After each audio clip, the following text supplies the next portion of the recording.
La Biennale a créé le Forum mondial des économies de l'art, FONMEA, qui offre la possibilité d'une ou des alternatives possibles au marché de l'art. Donc ça, c'est l'enjeu fondamental, c'est de faire exister l'idée ou la possibilité d'alternatives économiques au marché.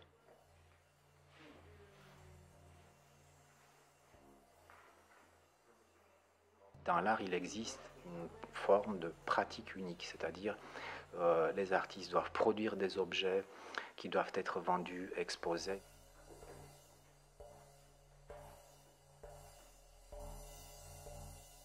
La Biennale dit l'œuvre existe, mais c'est qu'une option, c'est seulement une option et non pas une obligation.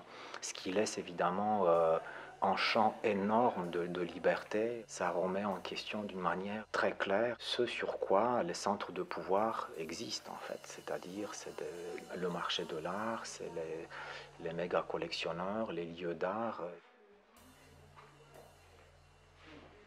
Oui, on peut avoir une pratique artistique qui a un sens et qui soit authentique et forte, sans forcément produire des grosses installations, sans avoir besoin des grandes institutions.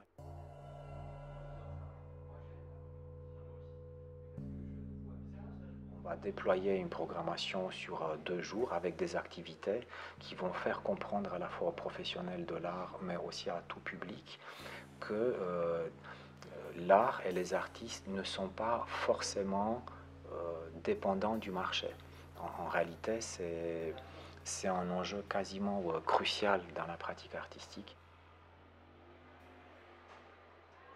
Des artistes développent depuis des années, ou certains sont en train de développer aujourd'hui des pratiques qui ont formulé leur propre économie à l'écart du marché, en indépendance par rapport au marché de l'art.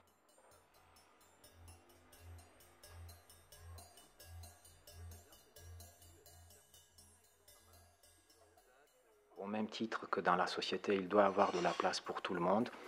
Dans l'art, il doit y avoir de la place pour chaque type de format, pour chaque type de pratique.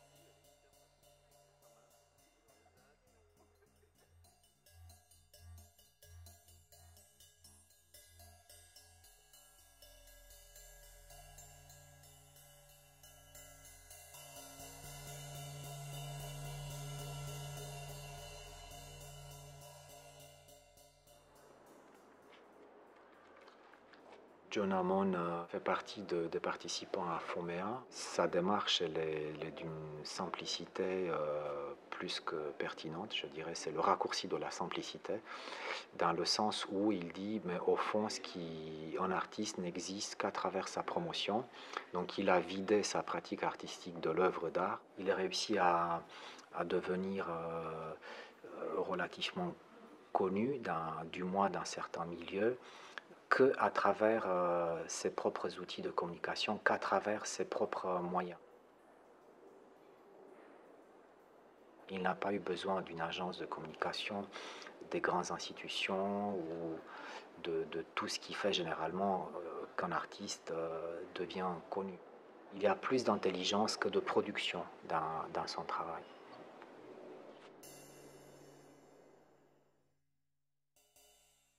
Quand le sol est occupé, il faut occuper le sous-sol, c'est-à-dire que le terrain est occupé. La seule chose qui reste, c'est de faire advenir des endroits insoupçonnés, inattendus et hors ce monde cartographié, institué, qui n'offre plus beaucoup de surprises et d'intérêt.